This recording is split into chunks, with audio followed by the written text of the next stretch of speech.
I'm Lish. In today's episode, I'm going to show you how to build a wicking bed out of one of these IBCs. It's called an intermediate bulk container, used for carrying liquids. But the beauty of this is we're going to cut this in half and make 2 wicking beds. Fantastic way of gardening in a really hot, dry climate. First of all, you want to cut this in 2. Measure it half. Okay.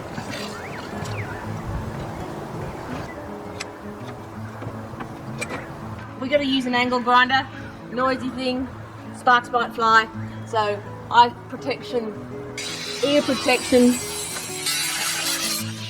Once we've cut it all in half, then we're going to take the 2 layers apart and turn them up so the smooth side is on the top.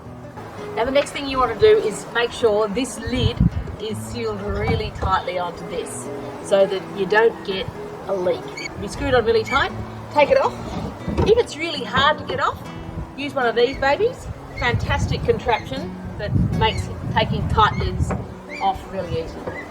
So now I'm going to use a sealant. This one's just a polymer sealant I got from a plumbing shop. You could use a silicone sealant, a copolymer, but basically you want it to stick to everything. So it basically seals your lid. Now I'm just going to make sure you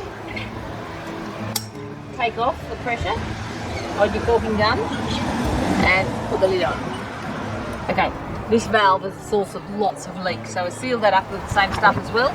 And I'm really rubbing it in around so there's no chance of a leak, because you do not want the case of wicking leaks or wicking leaks. I'm going to do the same to this valve. Just make sure that this lid is well sealed, because again, this is a source of leaks, or can be. So now we've moved the wicking bed into place, and we just have to put in now all the system to make it wick and work and grow vegetables. So get yourself a piece of poly pipe. You can usually pick these up second hand at a junk shop or a new piece. Then you're going to get an elbow joint, which is down here, and we're going to put this in and mark it.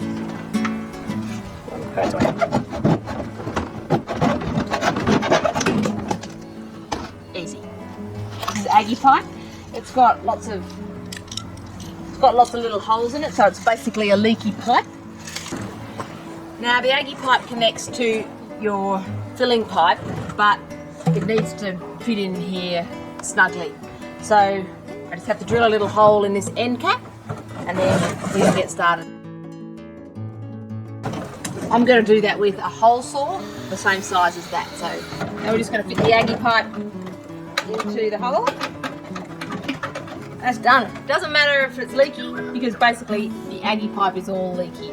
This is where the water level comes to, and it always allows the water to overflow, because you don't want the water to rise up here in the bed, because it'll mean your soil will be all wet and boggy and all your plants will get wet feet, and they hate that. What they want is moisture being able to pull up from underneath, but not sitting in water. Measure this where the outlet pipe comes.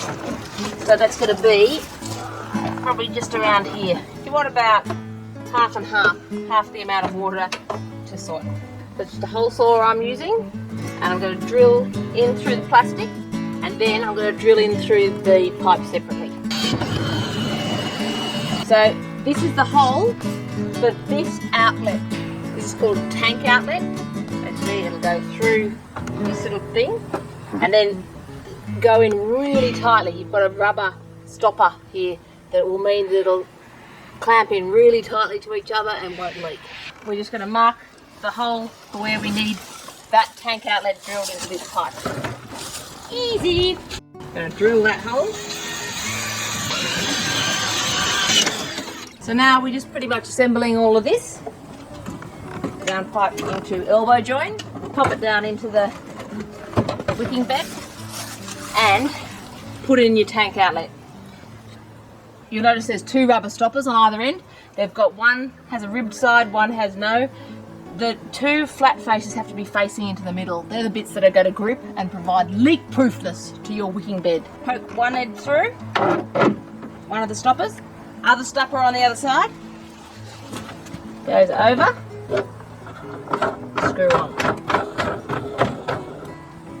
And in the end, I've done it up tight. Doesn't matter too much if it leaks. You want to put that pipe through there. We're going to put bricks over the Aggie pipe so that it doesn't pop up when we fill with the gravel mix for the bottom half to make your water reservoir. Let's go. Now, when you think about what sort of rocks you want to put into your wicking bed, you can go river stones, which are quite a cheap option, and they've already been washed a million times by water. This stuff here is called scoria. Scoria is a volcanic rock. It's very porous and it'll soak up the water really well and won't cause a change in the acidity or the alkalinity of your water reservoir. The worst thing you can do is put some rock in the bottom that is going to change the pH of the water under there, and then of course that is all going to leach up through into your plants and your wicking bed won't work. Scoria, it's expensive, but it'll work a treat. Just going to bucket it in. It's fairly manual labour, let me tell you. If you can find a small child to do it, do that.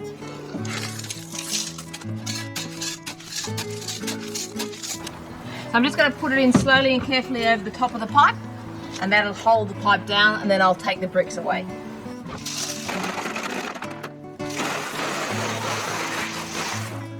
Okay, so what you want to do is just check that this is all in position. Your outlet pipe is in your filling pipe. The Aggie pipe is connected and secured in there, and you can see it in there. And that way, when you start filling, you know it's all going to be secured.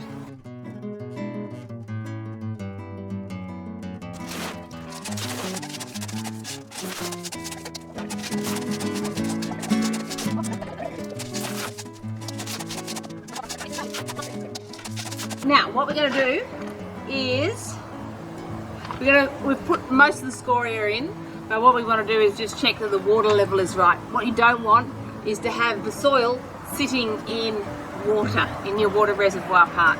So we're just going to keep on filling it. I'm going to fill it up with water now so we know where the top is. We want to go until it overflows.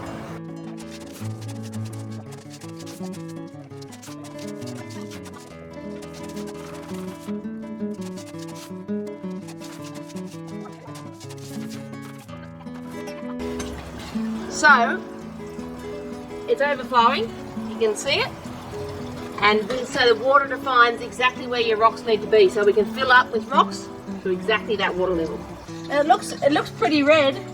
Do not be alarmed, that is not a danger signal that you are going to be sucking in and then eating all this toxic chemical. That's just the colour of the scoria. It won't come out in your vegetables. Touch your tomatoes.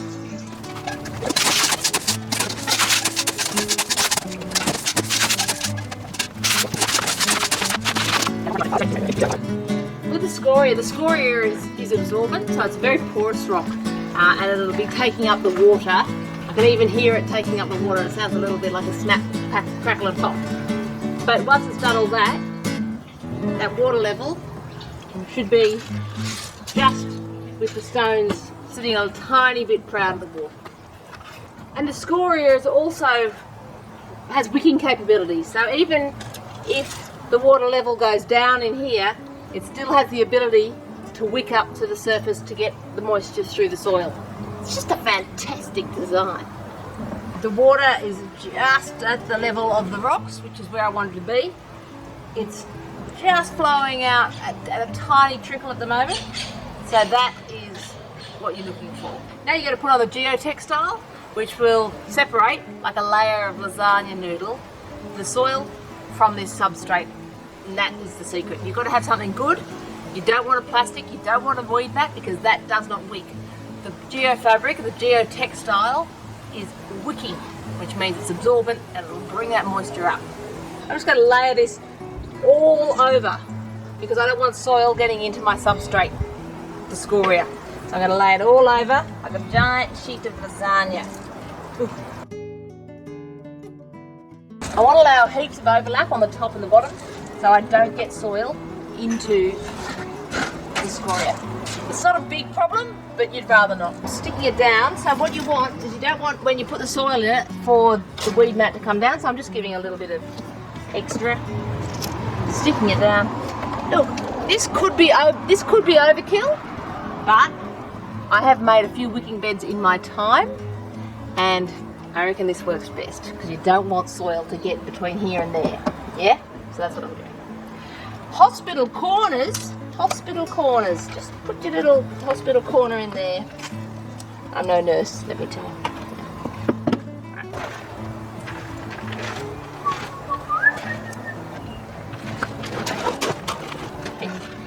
It's perfect. Right. Now what we've got to do is just load in the soil. Whatever your best mix is, use the best. Because this stuff is going to grow so many vegetables for you, you've got to get the best.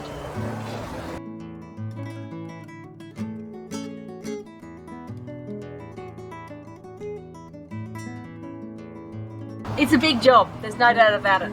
But once it's done, it is the best thing for a garden. A, it is low water usage. B, it's fantastic if you don't like watering that much because you just water it maybe once a week and all the plants will send their roots down to where the water is and it'll work brilliantly. The other thing is that you don't get many weeds on top because the moisture often doesn't reach the top of the soil, so weeds don't grow.